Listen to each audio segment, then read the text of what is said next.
Okay, well, welcome. My name is Kimberley Quinlan. I'm a licensed marriage and family therapist in the state of California. Today I am going to be interviewing Nikki DuBose, and I'm going to do a brief introduction, and then I have a list of questions that I would love to hear Nikki's answers. And at the end, I will leave a little bit of time, Nikki, for you to tell us how to learn more about you and through social media and so forth at the end. Okay? So thank you, Nikki, for speaking with us today. I will introduce you. Nikki DuBose is a former model turned author, speaker, and mental health advocate. Her debut memoir, Washed Away from Darkness to Light, speaks about her experience with body dysmorphic disorder, binge eating, bulimia nervosa, schizophrenia, and child abuse. So I'm delighted to speak with you. I read your book and I found it to be such an amazing account of what it is like to experience everything that you're experiencing. Specifically, a lot of the work that I do is related to eating disorders and body dysmorphic disorder. So thank you, and I'm going to go ahead and get started. Okay, so Nikki, I'm going to let you first just tell us a little bit about you and the work that you've been doing through writing your book and any advocacy work that you've been doing.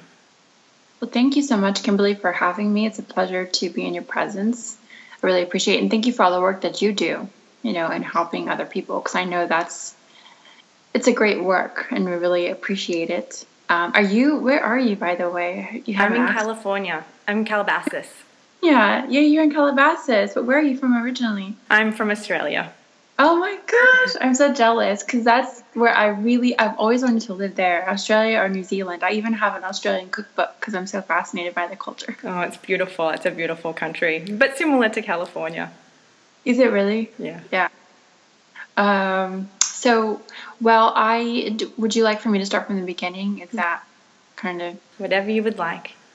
So I come from as you can tell by the book, there's a lot of things going on there.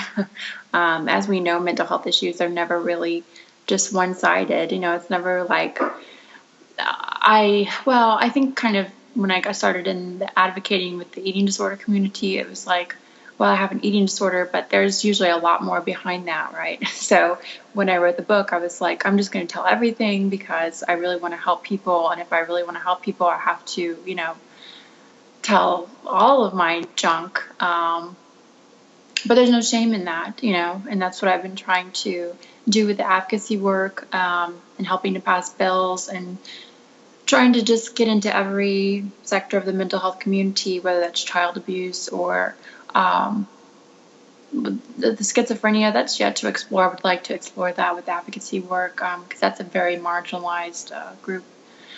But so I came from a broken home, with divorce, which unfortunately that's 50% rate now. But I don't know that that's what caused my mental health issues. I don't think there's any one thing that caused that. And again, that's nobody's fault. But my dad went to jail when I was little, and I don't remember that. But I just know that he had a really hard time because my parents were very, very young when they had me. They were like 17 years old. They were kids. Right. So as we know nowadays, when you're a kid trying to raise a kid, puts a lot of strain on you, So what I like to tell people is that we're all just trying to do the best we can with what we have. So my mother did have mental health issues when she was a teenager and she had me. I don't think that my dad really knew what she had, but she definitely had early signs of bipolar and dissociative identity. But she wasn't diagnosed with that until I think I was in my teenage years, probably 13, 14. So I think that also kind of caused a disruption in their marriage because they were young. They didn't really understand, what was going on. So anyways, fast track, she married a much older man, and there was a lot of domestic violence, a lot of abuse, trauma, which caused me as a very young child, I think I was 4 years old when I started to be physically abused, verbally, emotionally. And obviously, when you have that going on, it can create a lot of stress within a very small child, and you don't know what to do with all that stress, right? Right. So I strongly advocate for protection of children because they deserve to grow up in a healthy environment. It's our God-given right, to grow up in a healthy, happy home. So when you don't have that, you try to cope with it in whatever way you know how, and sometimes that's in very unhealthy ways. You kind of lose your identity when you are abused as a child, and you unfortunately you can take on the negative identities of the people who are abusing you. So I think that's what happened to me. And my stepfather was a very kind of narcissistic type. And I think what happened is because of my mother's vulnerability with her mental health issues. Again, I'm not her, I can't speak for her, but this is all of my perception, and the conversations that I had with her. But it made her vulnerable, and eventually she kind of got worn down and she became abusive as well with me. I did have a younger brother, but it was a very weird situation where I think because I wasn't my stepfather's child, my brother was never abused. So I was like this targeted child in the family. And so eventually there was a case where I was sexually abused by a male figure, and I was sexually abused by my mother. And that was an extremely traumatic thing, so much so that I repressed it. I didn't even realize that I was being sexually abused.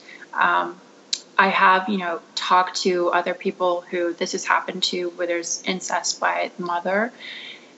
And it's so traumatic that you don't realize that you are being sexually abused because it is your mother, and your mother is the one you kind of look up to, you admire your mother. So that really changed a lot of things in my life for me. And so I began to cope with this by overeating, and that eventually led into bulimia. I developed an eating disorder at age 8, which is very young, and then bulimia at 10. And going along with that, there was a lot of sexual promiscuity in our house, a lot of sexual abuse, not just with myself, but my mother was seeing younger guys. And so there was a lot of really strange things going on in our house. I started to drink, and I was going out with my mother to bars at 13. I was drinking already, started to use drugs. So this was really hard stuff, for a young person to go through. Not everyone's story is going to be that hardcore, right. But I think there's a lot of things that we can learn from that, that everyone can learn from that, or identify with. Right.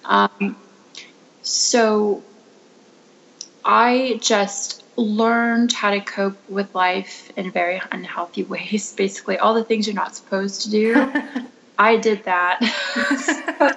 Don't do that. But again, the weird thing about it was that I obviously, I went to a private Christian school. I went to a very good school. So on the outside, I literally, if you could have picked in the neighborhood the most, exemplary child, that was me. However, it was like night and day of what was really going on. So I learned how to shut my mouth and how to, do as I was told. So on the deep inside, I developed this really dark side of me, and that was that trauma, and coping with things in a very unhealthy way, which caused me to be an addict. Right. You know. In fact, you quoted something. It's actually one of my favorite quotes, Which you said on the outside I seemed like an aloof 9-year-old, but at my core I was an animal foaming at the mouth. I felt that was so much the experience of young girls with an eating disorder or with body dysmorphic disorder. We think they look happy and healthy and fine, but that's not what's going on. No, it's not. And in that, I know I wrote that to be very extreme, but that's really how I felt, Right. And in retrospect, once I went through recovery and I was analyzing the situation, that's really how I felt, because I couldn't control myself at all, and so, especially because in my family, I didn't have really anyone I could turn to. My behaviors were the only things that I could turn to. Right. So with the eating disorder, which was getting more and more out of control, and especially with the BDD, excuse me, that was developing during that time, I think the trauma really triggered that, but I didn't realize that it was triggering that, right? But this is all in retrospect. That the trauma really triggered the BDD, because the more I looked at myself, the more I tried to lose weight, all of that stuff, I completely hated the person that I saw. And, in talking with people that have BDD or reading accounts, it's all kind of the similar feeling, just hating that person that you see. And there all seems to be some sort of root cause of that, whether someone treats you badly or, there's bullying or something. But for me, it was definitely that relationship with my family. So I couldn't get a grip, However, I thought that the more I exercised, the more weight that I lost, the more I changed my appearance with kind of these OCD tendencies developing with tanning, or putting on a lot of makeup, or changing my hair all the time, but like I'm talking changing my hair every 3 to 4 days, obsessively dyeing it, and so I couldn't control what I was doing, or at least I felt like I couldn't control what I was doing in regards to changing my appearance. And everything that I did made me extremely miserable and unhappy. And in my early onset, teenage years, I didn't want to really talk to anyone at school, because I felt like I felt like I wanted to just end my life. It was always that black and white sort of thinking. Right. Right. Which are major warning signs for anyone. But that was my normal. Right. You also mentioned in the book that there were some routines or rituals around your body that you would do, particularly, in that age when the abuse was happening. Can you tell us a little bit about those BDD and body dysmorphic disorder rituals or routines? Yeah, so I remember that, again, it started with the dyeing my hair, wanting to dye my hair, because I felt like I needed to control something, but then I never felt like it was right. So it started with the hair, and then my face, and always feeling like I needed to put a bunch of makeup on, but then, I would take it off and do it again, or self-tanning. And then with the body, it was like I felt the need to check with my body, and rub it over, like I would feel over my body or twist. I remember also too, I don't know if I wrote this, but I always had the urge to twist my neck over and over again, which is also a sign of, with schizophrenia too, sometimes you are twisting your neck over and over again. But it's interesting how all those things are interlinked. So I just always had the urge to drastically change my appearance and check over my body. And if it didn't feel right, which it never did, then I would, engage in my behaviors to try to drastically reduce it. But the problem was that I could never have it right, so I was always engaging in those behaviors. Right. It was just like a perpetual cycle. Right. Right. Okay. Yeah, that again, that's so, I think so many people with BDD will resonate with your story there. Because that's so much of what I hear is that this, we're looking for perfection, we're looking for something, but the action of getting it is actually making us more frustrated and more hopeless. Yeah. Right. Because you're never going to obtain this thing that you're, or because it's a void inside that you're trying to fill. Right. Um, there was a character in your book. Her name was Gloria, and if you don't mind, I'm going to quote from the book. She said to you, "You have to understand one thing and one thing only. You look perfect, and because you look perfect, you are perfect." And that was the quote. So I'm wondering how that influenced you at that time, and maybe what your reflections are on that message that we're getting all the time with marketing and social media now. Yeah, and the business is still like that, by the way. I'm very blunt, I'm very outspoken, I don't care. I actually got called for to go to a shoot in New York yesterday, and the business, let me just tell you, the business is still the same. That's why I haven't gone back into the business, because I'm advocating to regulate the business, right? Because I think that hasn't changed, by the way. Yeah, because you are, the perfection thing in the modeling business. Like, the thing that I think is that because they're very good at smoke and mirrors, and they try to make it seem like, oh, if we put body diversity in the industry, then we're like doing our job and everything is okay. But for the day-to-day, of it, the people that are working in the business, the models, it hasn't changed. And it just hasn't changed.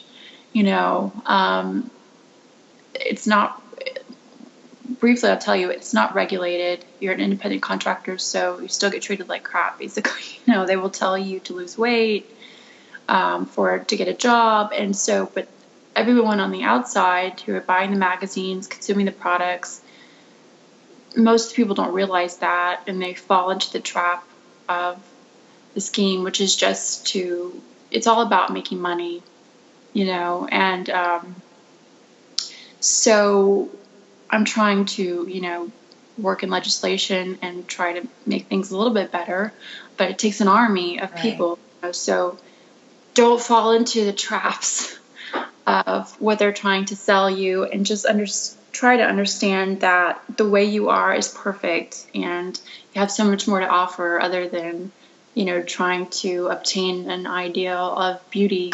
Like you can be the president of the United States, you can contribute to society in so much more meaningful ways and help people, because there's so many people that need help. Right. I'm big into humanitarian causes, and like there's so many other ways. So just try to focus on your inner self and what you can contribute and your passions, versus spending all day on social media and going to try to buy makeup and stuff like that. That's not bad either, but it's definitely not everything to life, and that was one of my main messages, is that beauty's not bad, but it's not everything. So please don't get sucked into all of that crap, because it's just a money-making scheme.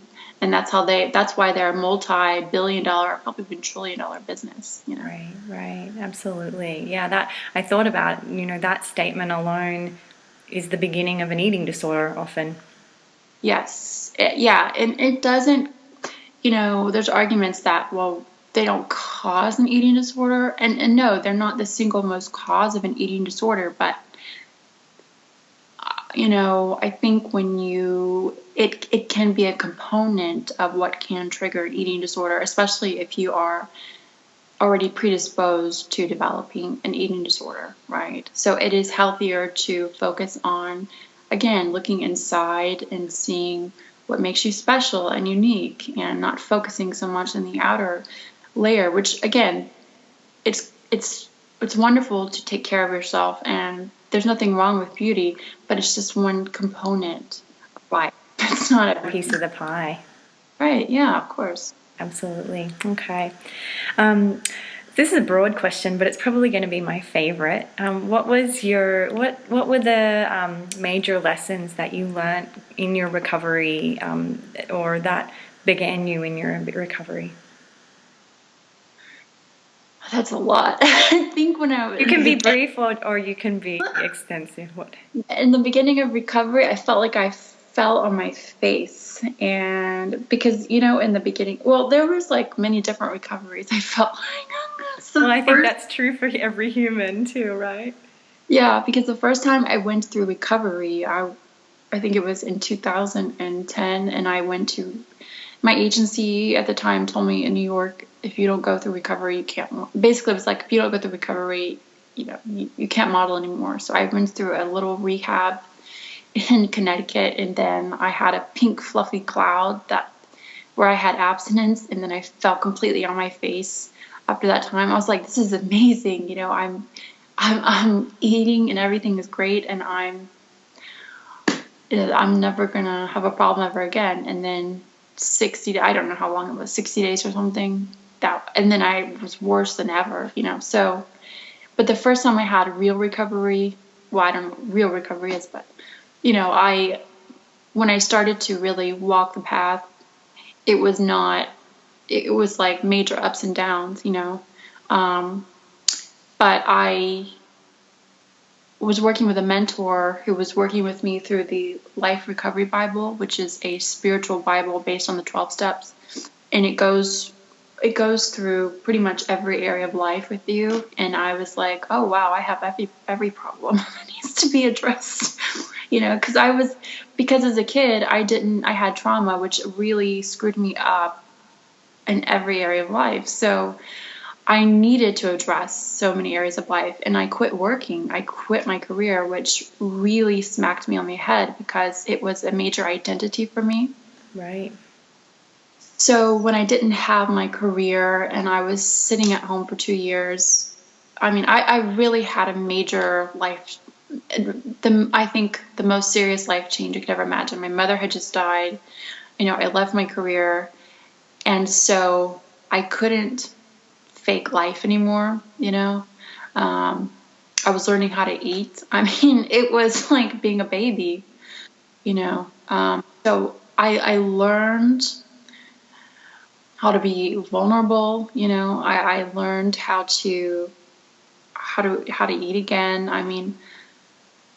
And I learned that it was okay to be vulnerable. So I learned that spirituality was my greatest identity.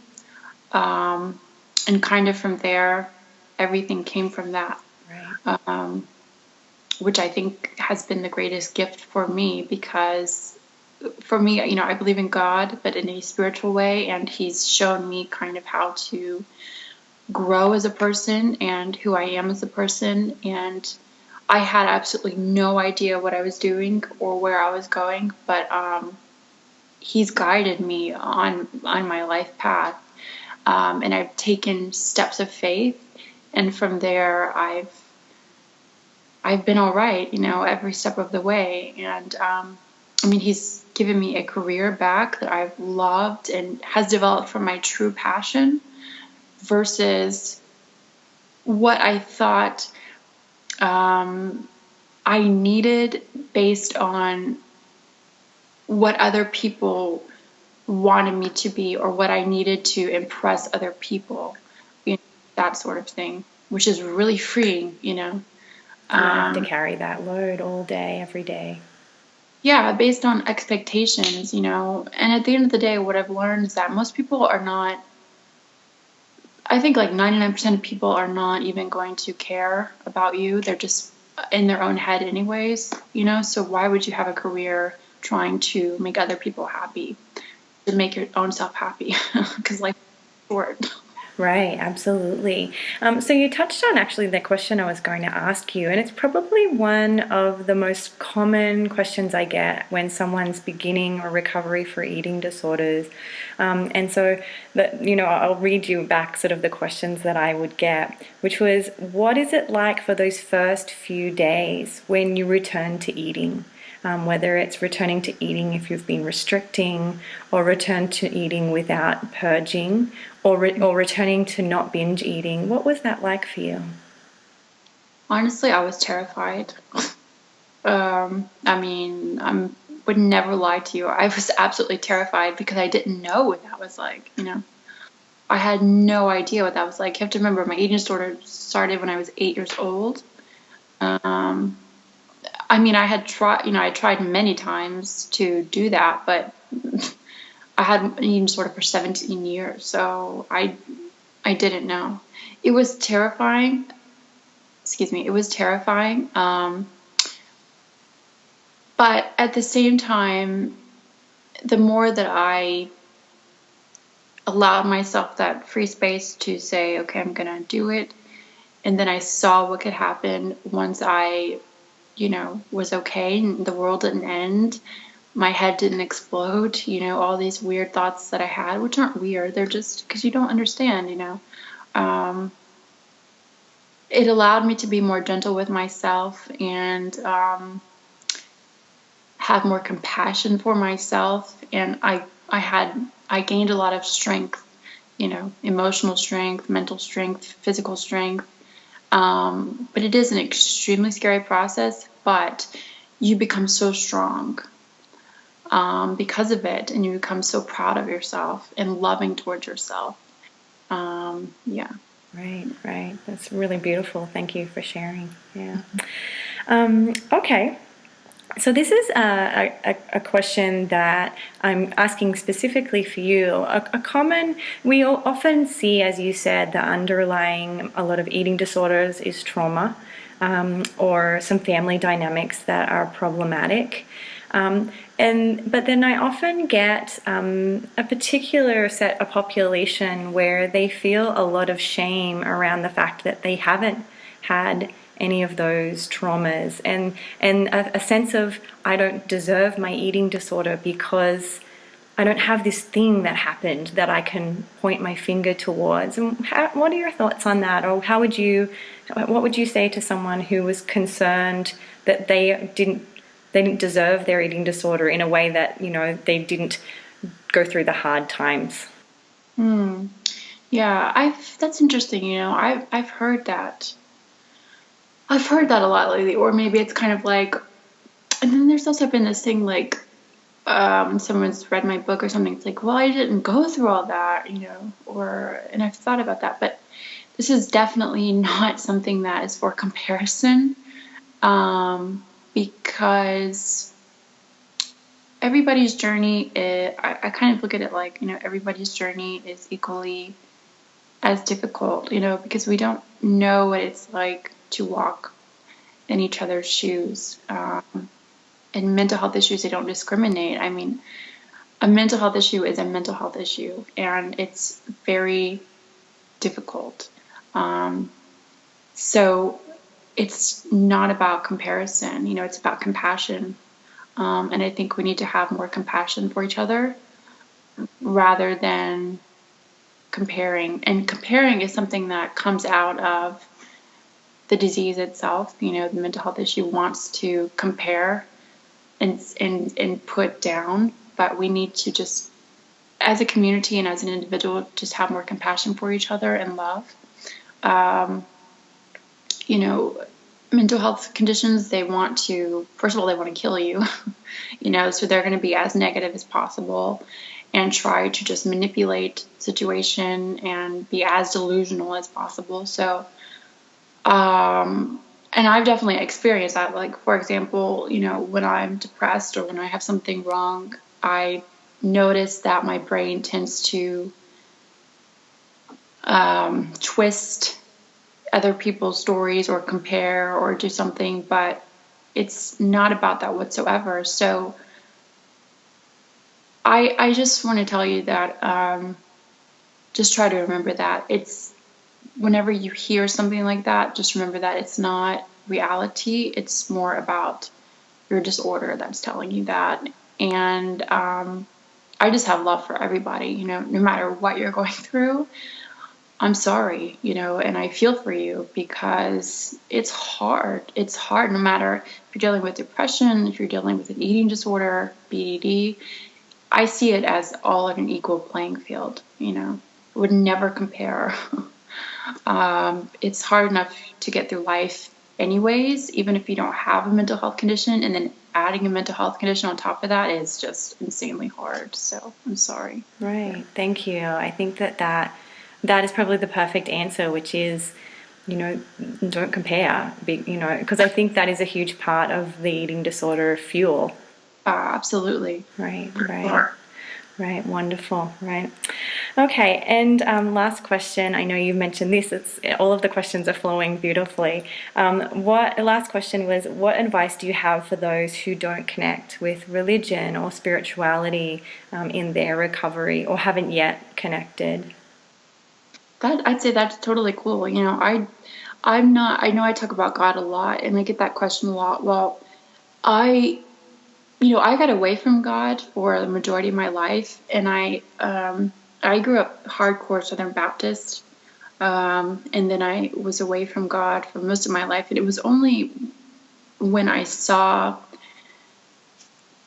the steps that I was taking through faith, and I gained that recovery, and I knew that it wasn't me and my own strength. Like, there was no way, after having this eating disorder and all of his issues, literally trying to kill myself, literally having depression and serious, psychosis. Maybe I have schizophrenia, maybe I don't. I'm trying to be diagnosed right now. I'm really serious issues. I'm thinking, how in the world did I go from being the way that I was to being in recovery, sober for 5 years, and free from my eating disorder for almost 4 years? How did I go from there to there?